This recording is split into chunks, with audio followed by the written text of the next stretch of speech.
महायुतीचे नेते आजच राज्यपालांना भेटून सत्ता स्थापनेचा दावा करणार। उद्याच्या शपथविधीआधी राजकीय घडामोडींना वेग।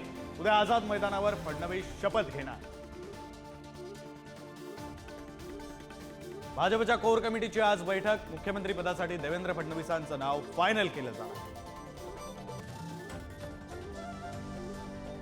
भाजपच्या निरीक्षकांचीही भाजप नेत्यांसोबत बैठक होणार। फडणवीसांच्या नावावर नेत्यांची मतं जाणून घेणार।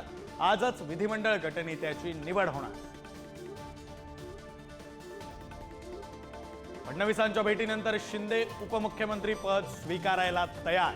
शिंदेंना गृहऐवजी नगरविकाससह आणखी एखादं महत्त्वाचं खातं दिलं जाणार। उद्या 20हून अधिक मंत्री शपथ घेणार। अजित पवारांची दुसरी रात्रही दिल्लीतच मुक्कामी। मागण्या घेऊन अजित पवार दिल्लीश्वरांच्या भेटीसाठी तळ ठोकून आज निघणार मुंबईकडे।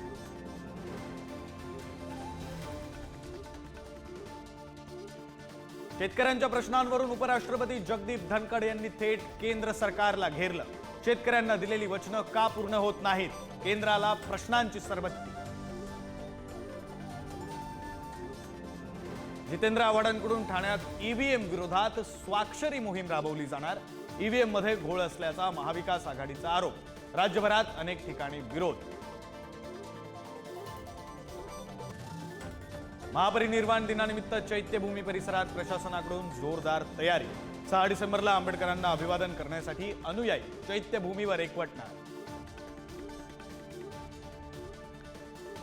इस्रो पुन्हा रचणार नवा इतिहास। श्रीहरिकोटा येथील सतीश धवन अंतराळ केंद्रातून प्रोबा 3चं प्रक्षेपण करणार। प्रोबा 3 हे 2 अंतराळ यानांचा समावेश असलेले एक विशेष अभियान।